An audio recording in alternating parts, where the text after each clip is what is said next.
बिस्मिल्लाहिर्रहमानिर्रहीम। अस्सलाम वालेकुम। मैं हूं महक मीर और आप देख रहे हैं एएनएन न्यूज। हिंदुस्तान में होने वाले कई वाकयात ऐसे होते हैं जिनसे हमारा दिल दहल जाता है। इसमें कोई शक नहीं, दुनिया भर में बहुत से वाकयात होते हैं, लेकिन आज का वाकया जो मैं आपको सुनाने जा रही हूँ इंडिया का है। इंडिया में रहने वाला ये लड़का जिसका नाम शिव है और इसके वालिद जो हैं, मतलब अब वहां पे तो पिता ही कहा जाता है, लेकिन मैं अपनी जुबान में कहूंगी कि शिव के वालिद ये जी सरकारी मुलाजिम है और शिव एक जवान लड़का है 20 साल का। शिव को अब एक नई मोटरसाइकिल चाहिए और उसके बाप जो है वो सरकारी मुलाजिम है और वो अपने बाप से बार बार जाकर ये कह रहा है कि मुझे एक मोटर बाइक चाहिए। बार बार वो अपने मतलब डिमांड रखता है बाप के सामने और वालिद जो कि सरकारी मुलाजिम है वो इस चीज से इनकार नहीं कर पाता कि वो अपने बेटे को इनकार करे। लिहाजा वो मान जाता है अपने बेटे को मोटरसाइकिल लेके देने के लिए। लिहाजा शिव उसे बताता है कि भी मेरा एक फलां दोस्त है, उसके पास 80,000 की मोटरसाइकिल है, वो इस तरह दे रहा है, तो आप मुझे पैसे दे दें, मैं उससे लेकर घर वापिस आ जाऊंगा। लिहाजा शिव का जो बाप है वो इस चीज के लिए रजामंद हो जाता है। शिव का वालिद उसको पैसे देता है, 80,000 लेता है, तो लगभग 9 बजे के करीब शिव घर से निकल जाता है। अब शिव जब घर से चला गया तो जाने के बाद अब घर वाले जो थे वो इंतजार में थे। जाहिर सी बात है कि कब वो वापस आएगा। घंटा, 2 घंटा, 3 घंटा इंतजार के बाद भी अब शिव घर मोटरसाइकिल लेकर नहीं आया। अलबत्ता जब उसके फोन पर कॉल की जाती है तो उसका नंबर भी बंद जाता है।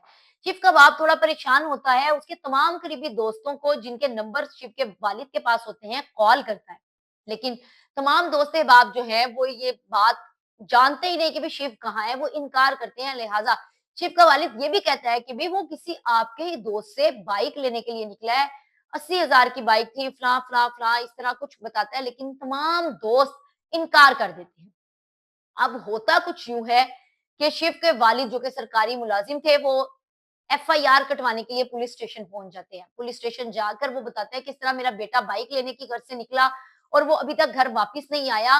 पूरी रात निकलने को आ गई, रात के तकरीबन 1-2 बजे के करीब ये एफआईआर कटती है। लिहाजा अगला दिन आता है, अगले दिन फिर देखते हैं शिव नहीं आया। 2 दिन गुजर गए, 3 दिन गुजर गए, शिव घर नहीं आया। अब अचानक से शिव के वालिद को एक कॉल वसूल होती है। अब वो कॉल क्या आती है, पुलिस अपनी तहकीक करना शुरू हो जाती है। कॉल आती है जी किसी एक अननोन नंबर से और वो मांगता है 50 लाख रुपए हर्जाना कि जी अगर तुमने अपने बेटे की जान बचानी है तो 50 लाख फलां जगह पर पहुंचा दो। अब शिव का वालिद फौरी तौर पर पुलिस स्टेशन जाता है और ये तमाम बातें जो है वो बताता है। पुलिस किसी तरीके से इस कॉल को ट्रेस करती है। ये कॉल इंदौर के इलाके से आई होती है। इंदौर से आने वाली ये कॉल पुलिस फौरी तौर पर इंदौर पहुंचती है और वहां पर देखती है कि जंगलों में सुनकर हैरान रह जाएंगे कि एक 20 साला लड़के की पड़ी। अब 20 साला लड़का जिसकी वहां पर मौजूद थी, वो उसको लेते हैं, उनको लगता है कि जी ये शिव ही है, लेकिन जब उसका पोस्टमार्टम करवाया जाता है, देखा जाता है तो वो शिव नहीं बल्कि शिव का जिगरी यार निकलता है, शिव का जिगरी दोस्त निकलता है। अब देखिए जी जिगरी दोस्त वो होते हैं जिनके बगैर आप खाना नहीं खाते हो, जिनके बगैर आप सांस नहीं लेते हो, जिनको मतलब आप जो बातें अपने घर नहीं बताते ना, वो अपने उन यारों को बताते हो। तो ये होते हैं जिगरी दोस्त। तो यही कुछ ऐसा कि शिव का जिगरी यार मिल जाता है। अब फिर पुलिस के पास एक नई नई बात, एक नया केस कि भाई अब ये कौन है। अब अंदर कहानी में मामला क्या है कि जी ये 3 दोस्त थे, शिव, हनी और एक ये लड़का जिसकी ये मिली। शिव जो है अब वो मिल नहीं रहा होता, अब वाले का फोन आ गया तो अब पुलिस उसकी तलाश में थी कि भाई जी आने वाला कौन है। लिहाजा अब तीसरा दोस्त जो हनी है उसको ढूंढा जाता है। जब उससे बात की जाती है तो वो कहता है कि नहीं जी मुझे तो बिल्कुल भी नहीं पता। जो उसने कहानी को मोल्ड करना होता है वो मोल्ड करता है और बहरहाल जैसे तैसे करके पुलिस जो है अब इस दोस्त को गिरफ्तार कर लेती है।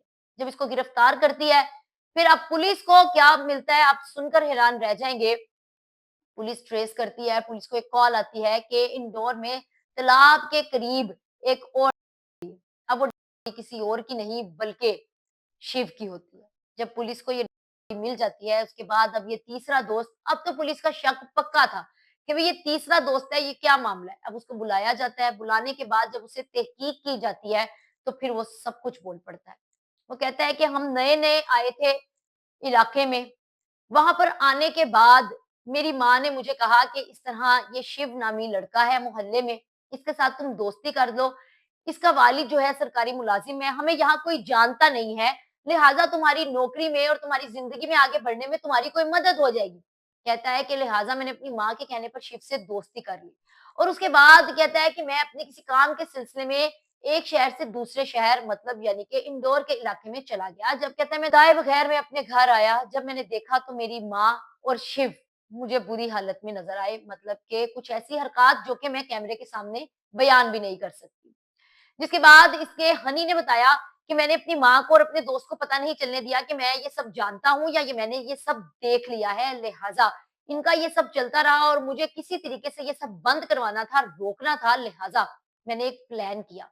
अब प्लान उसने क्या किया, शिव वो सोचता रहता था कि मैं शिव को किस तरह से घर बुलाऊँ, लेकिन कहता है कि अचानक एक दिन, एक रात शिव मेरे पास अपनी मोटरसाइकिल लेकर आया मुझे दिखाने के लिए और मैंने उसको कहा कि ठीक है, मैं उसको लेकर दूसरे इलाके में, दूसरी सिटी में चला गया। वहाँ पर जाकर एक कमरा, उस कमरे में बैठकर हम लोगों ने हमें पता है कि ये इंडियन लोग अपनी खुशी किस तरह से बीयर के साथ सेलिब्रेट करते हैं। अब इसने बियर में कुछ मिला दिया, जब बियर में कुछ मिला दिया, तो उसके बाद इसने शिव पर अटैक किया हनी ने और शिव को जो है से खत्म कर दिया। अब जो इनका तीसरा दोस्त है, जिसकी जंगल से मिली थी, वो ये सब कुछ देख रहा था। लिहाज़ा इसने उसको कहा कि ये पकड़ो 80,000, ये 80,000 तुम्हारे पास है। उसने वो मोटरसाइकिल बेची, 80,000 उस दोस्त को दिया और देने के बाद कहा कि तुमने ये बात किसी को नहीं बतानी। लिहाज़ा ये हनी अपनी माँ के पास आया, अपनी माँ को आकर सारा वाकया बताया कि भई मैंने इस तरह ये चीज़ थी, घबराया हुआ आकर उसने सारी स्टोरी सुनाई और माँ ने कहा कि भई अब ये जो तीसरा दोस्त है तुम्हारा, इसने सब कुछ अपनी आँखों से देखा था? इसने कहा हाँ, देखा था। तुमने उसको पैसे दिए क्या? हाँ, दिए। कहते तुम एक काम करो, उसकी माँ ने अब उसकी माँ को पता था कि भई ये किसी न किसी तरह मेरा बेटा फँस जाएगा, केस है। उसको अपने बेटे की जान के लाले पड़ गए। हालाँकि कसूरवार वो बराबर की थी। अब क्या किया कि उसने अपने बेटे से कह के उस तीसरे दोस्त को भी बुला लिया, घर बुलाया, उसने कहा कि आओ मैं तुम्हें एक तरीका बताती हूँ, इससे तुम और पैसे कमाओगे और तुम बाहर निकल जाना। उस दोस्त को लालच दी, उसको कहा कि लिहाज़ा तुम जाओ, इस जगह पर इंदौर के इस इलाके में खड़े होकर कॉल करो और कॉल कर कर उसके बाप के कहो कि भई 50 लाख की रकम जो है वो दे। पुलिस का ध्यान हटाने के लिए, घर वालों का ध्यान हटाने के लिए उस दोस्त से फ़ोन करवाया। वो फ़ोन गया 50 लाख का और पता चला जी पुलिस के अब माइंड में आ गया जी इसको किसी ने अगवा किया है। लिहाज़ा उस दोस्त को कर उधर फेंक दिया और फिर बाद में ये मौके से फरार हो गए। जब पुलिस को ये तमाम चीज़ें पता चली, ये तमाम हालात वाक़यात पता चले तो हनी को, उसकी माँ को सलाखों के पीछे डाला, गिरफ्तार किया और ऐसी ऐसी दोस्ती ऐसी दोस्ती जिस पर आप यकीन नहीं कर सके, जिनको आप जिगरी यार कहते हैं, जिनको आप समझते हैं कि बस इनके बगैर हमारा साँस लेना मुश्किल है, तो सोचें कि एक तरफ शिव की तरफ से क्या चल रहा था और दूसरी तरफ उसके दोस्त ने उसके साथ क्या किया, जान से ही मार दिया। तो ये इंडिया में होने वाला एक ऐसा वाक़या है जिसने दिल को दहला दिया कि दोस्त ने दोस्त के साथ कैसा सलूक किया और उसकी वजह क्या थी।